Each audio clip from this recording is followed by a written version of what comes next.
Part 1. Sa mundo ng mga hasyenda, negosyo at kapangyarihan, ipinanganak si Bella Velasquez.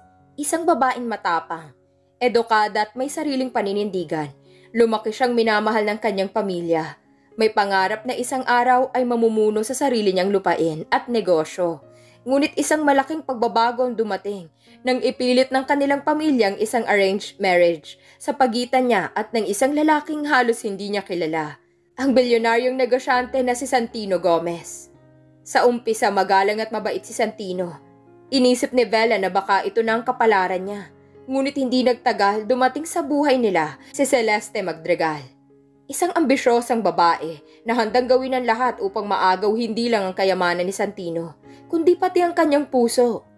Nalugmok si Bella sa sakit at kahihiyan nang mabunyag sa publiko ang relasyon ni Santino at Celeste. Inintriga, nilapastangan at pinagdudahan ng mga tao. Halos sumuko na siya, ngunit sa kabila ng lahat bumangon siya. Hindi siya pumayag na maging biktima. Pinatunayan niya na siya'y higit pa sa isang asawa lamang. Siya ay isang babaeng may talino, tapang at dignidad. Muling hinarap ni Bella ang mundo ng negosyo. Nilabanan ng mga kasinungalingan at unti-unting binawi ang tiwala ng mga tao. Ngunit habang pinatatatag niya ang sariling mundo, nanatiling bukas ang sugat sa puso niya. Mahal pa rin ba niya si Santino? Karapat-dapat ba itong pagkatiwalaan at mahalin muli?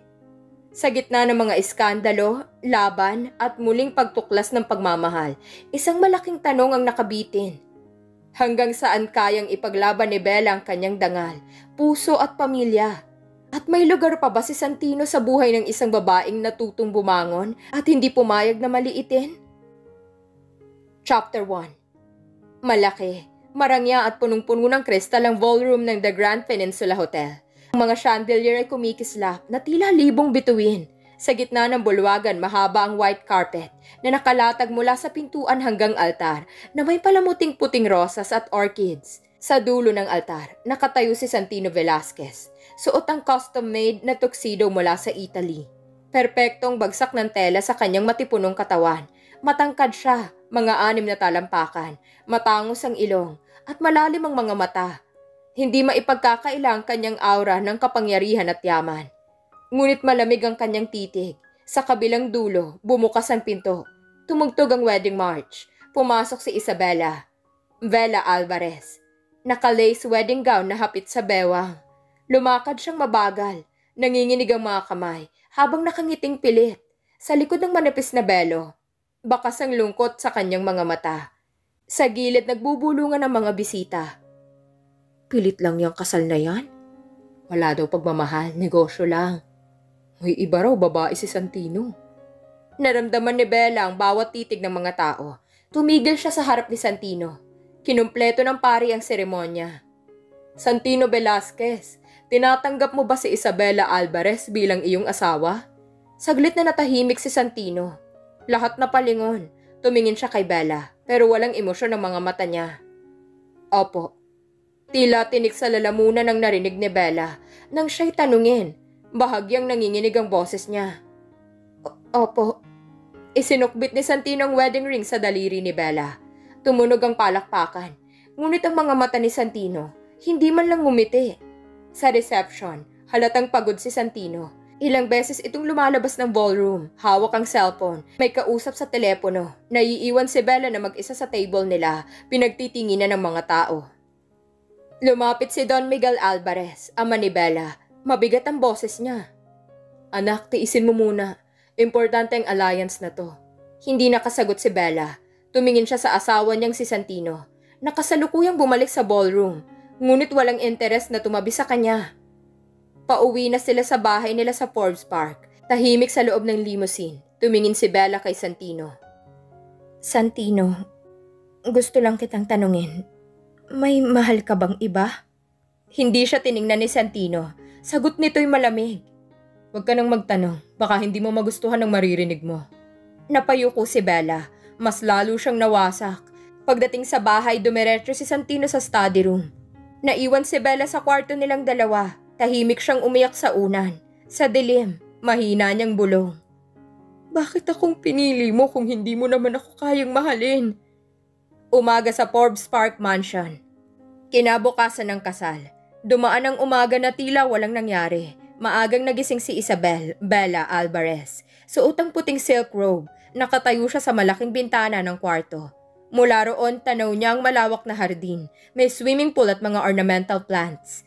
Dinig niya ang mga huni ng ibon, ngunit para sa kanya, tila wala itong saysay. Napabuntong hininga siya. Inikot niyang malaking kwarto. May king-sized bed, chandelier at mga mamahaling paintings. Napakalaki ng silid, pero parang masikip ito sa lungkot. Napalingon siya nang bumukas ang pinto. Pumasok si Santino Velasquez. Suot ang puting polo at itim na pantalon. Walang emosyon ng muka. May hawak itong briefcase at cellphone. Hindi man lang siya tinapunan ng tingin. Santino, good morning. Hindi siya sinagot ni Santino. Tila walang narinig. Diretso itong naglakad patungo sa walk-in closet. Tinanggal nito ang polo para palitan ng suit jacket. Bahagyang namula si Bella sa nakita niyang mga bakat ng galo sa likod ni Santino. Tila kalmot, napahinto siya. May sugat ka, napalingon si Santino. Tiningnan siya ng matalim. Wala kang dapat alalahanin. Santino, asawa mo ako. Hindi mo ba ako kayang tingnan kahit sandali? Tila walang narinig si Santino. Kinuha nito ang briefcase at lumabas ng kwarto. Naiwan si Bella. Nakatulala. Mga luha bumabagsak sa sahig na marmol. Sa Velasquez Group of Companies. Pagdating sa opisina, sinalubong si Santino ng kanyang sekretary. May sunod-sunod na meeting siya. Naglakad siya sa hallway na binabalot ng salamin, modernong interior, at mamahaling artwork. Nakasalubong niya si Celeste Ramos, ang babae sa kanyang sikreto. Si Celeste nakasuot ng puting silk blouse, hapit na pencil skirt at stilettos. Tumutulo ang buhok niyang mahaba at straight sa balikat. Bawat hakbang niya parang runway model. Good morning, Santi. Ngumiti si Celeste, mapanuksong ngiti. Hinawakan niyang braso ni Santino ng palihim. Ngunit mabilis na iniiwas ni Santino ang kamay niya. Hindi ngayon, wag dito. You're married now. Pero alam kong ako ang mahal mo. Lumingon si Santino. Halatang may pagkabahala, pero hindi siya makasagot. Pinuntahan niya ang boardroom. Sa Hacienda Alvarez. Samantala, bumalik si Bella sa kanilang asyenda sa Negros upang pansamantalang umiwas.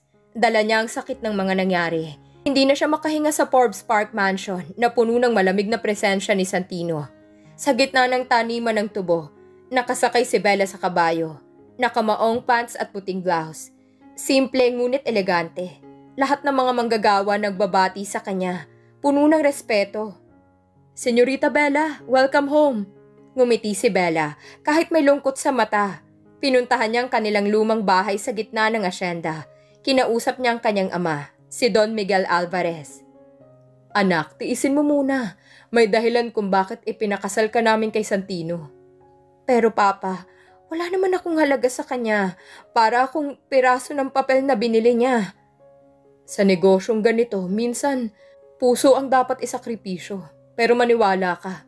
Darating ang panahon matututunan ka rin niyang mahalin. Umiyak si Bella sa dibdib ng ama niya. Ngunit sa loob, unti-unting namumuong determinasyon. Balik sa Maynila, nasa isang board meeting si Santino. Habang nagsasalita siya sa harap ng mga directors, hindi maalis ni Celeste ang titig sa kanya. Bawat salita ni Santino sinusundan ni Celeste ng malagkit na tingin. May isa sa mga director ang nagtanong tungkol sa kasal niya. Mr. Velasquez, congratulations sa kasal niyo. Mukhang hindi namin masyadong nakikita si Mrs. Velasquez. How is married life? Napakunot si Santino. Nagkaroon ng saglit na tensyon sa silid. Business as usual. Hindi kailangang pag-usapan ditong personal na bagay. Nakangisi si Celeste. Nag-text siya kay Santino habang nagpapatuloy ang meeting. Tonight, just us. I'll be waiting. Tiningnan lang ito ni Santino. Hindi siya sumagot. Kinagabihan, nasa kondo si Celeste sa Rockwell. Kumakain siya ng red grapes habang tinitingnan ang phone niya. Nakasuot siya ng silk robe na halos bumababa sa balikat. Napangiti siya nang makita ang litrato nila Santino na kuha sa isang business trip nila sa Singapore. Hindi pwedeng mapunta lang sa Bella na yan si Santino. Akong dapat nasa tabi niya. Tinawagan niya si Santino. Hindi ito sumasagot. Tumunog ang voicemail. This is Santino Velasquez. Leave a message. Nagsalita si Celeste, puno ng galit at pagnanasa. Santino, hindi mo ako pwedeng iwan. Ako lang ang tunay na mahal mo. Kung hindi mo ako pipiliin, ako mismo ang sisira sa asawa mo. Samantala, nakaupo si Bella sa veranda ng lumang bahay nila sa hasyenda. Sa harap niya, kumikislap ang mga ilaw ng mga fireflies. Tinitigan niya ang kanyang wedding ring. Hindi ako pwedeng maging babae lang na tahimik. Hindi ko ipapaubaya ang asawa ko sa kahit kanino.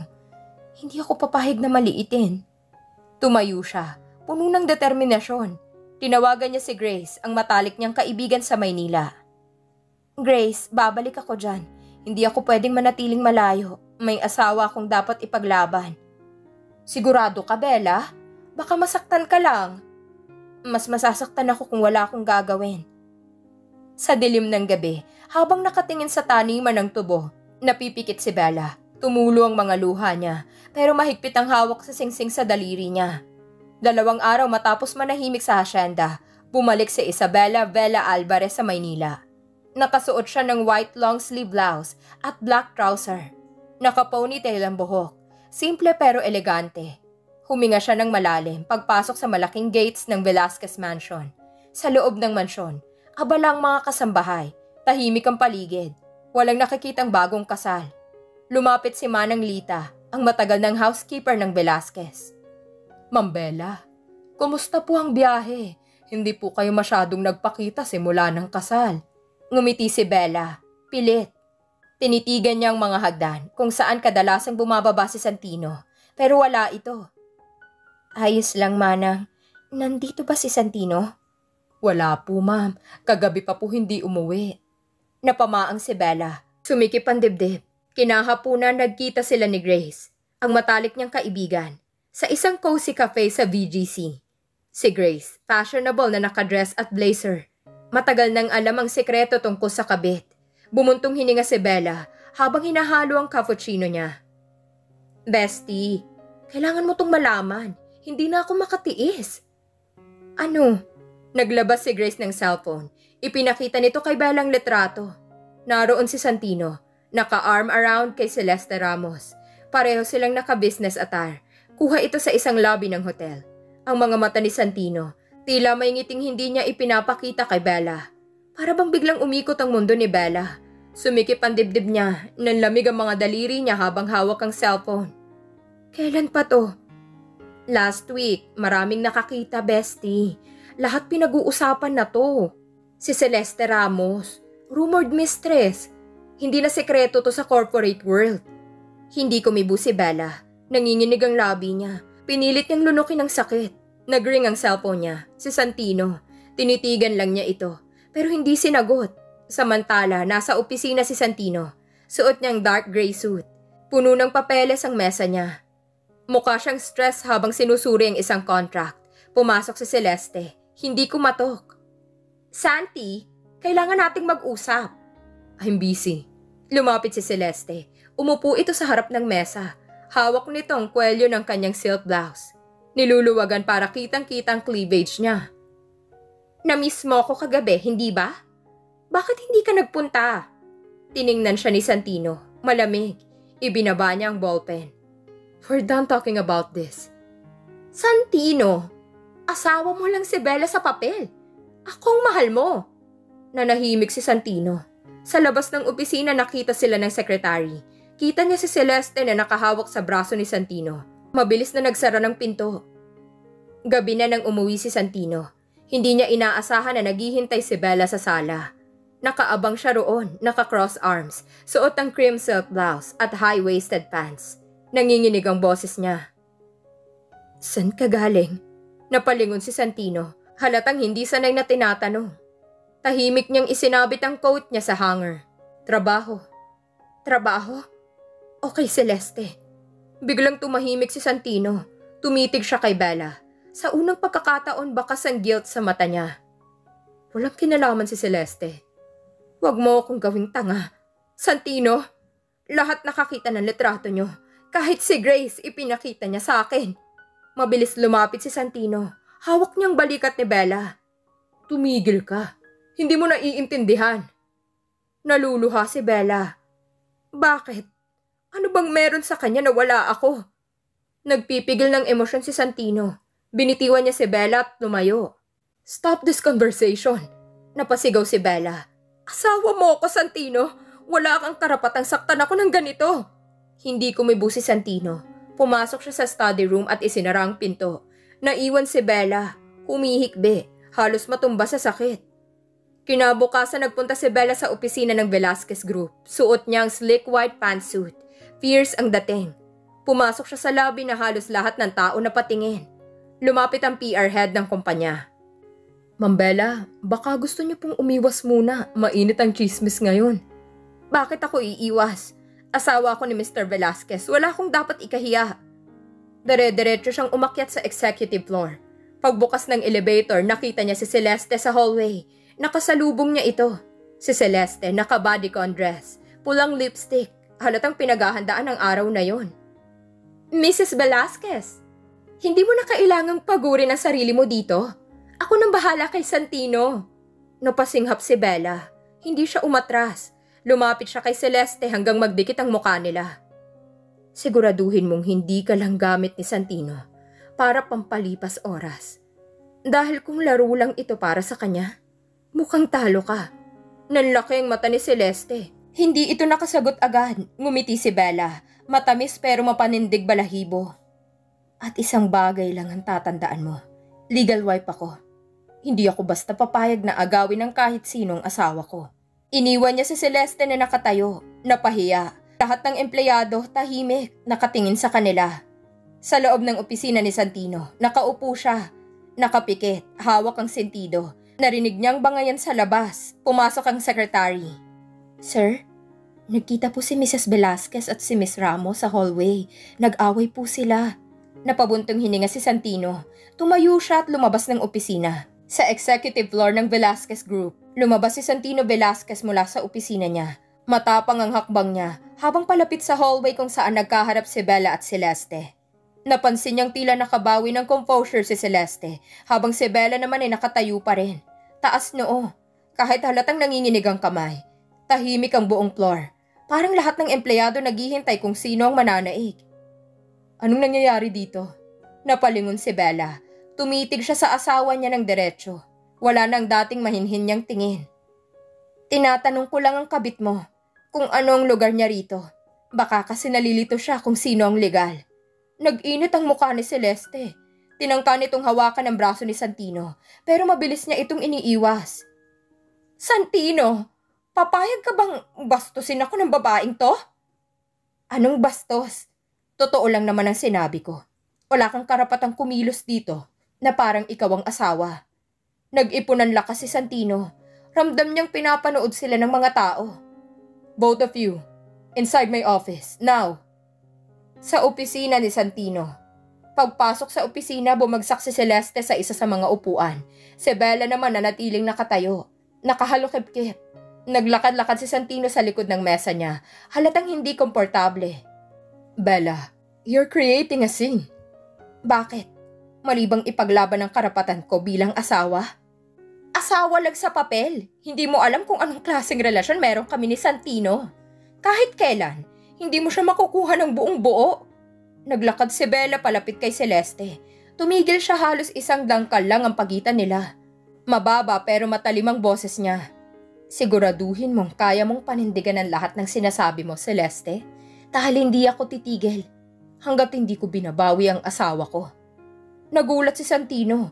Hindi niya inaasahan ang tapang ni Bella. Bella, enough. Hindi ko na kaya, Santino. Hindi ko na kaya maging tahimik. Hindi mo pwedeng gawing parang wala lang ako. Napaupo si Bella sa isang silya. Tinakpan ng palad ang mukha niya. Tahimik siyang umiiyak. Hindi makapagsalita si Santino. Tinitigan niya si Celeste. Kita sa mukha niyang pagod at inis. Celeste, leave us. Santino, leave now! Umalis si Celeste, bakas ang galit sa muka. Pagkalabas ng pinto, biglang bumagsak ang katahimikan sa opisina. Lumapit si Santino kay Bella. Bella, huwag mo akong kausapin kung hindi mo kayang maging tapat. Tumayo siya at mabilis na lumabas ng opisina. Naiwan si Santino, nakatulala. Sa car park, nagmamadali si Bella palabas ng building. Dumiretso siya sa car park. Hawak ang cellphone. Tumatawag si Grace, pero hindi niya sinasagot. Pumasok siya sa kotse at hinampas ang manibela habang umiiyak. Bakit ako nagpakasal sa taong hindi ako mahal? Nagring ang cellphone niya. May tumatawag. Santino. Hindi niya sinagot. Kinuha niya ang tissue at pinunasan ng luha.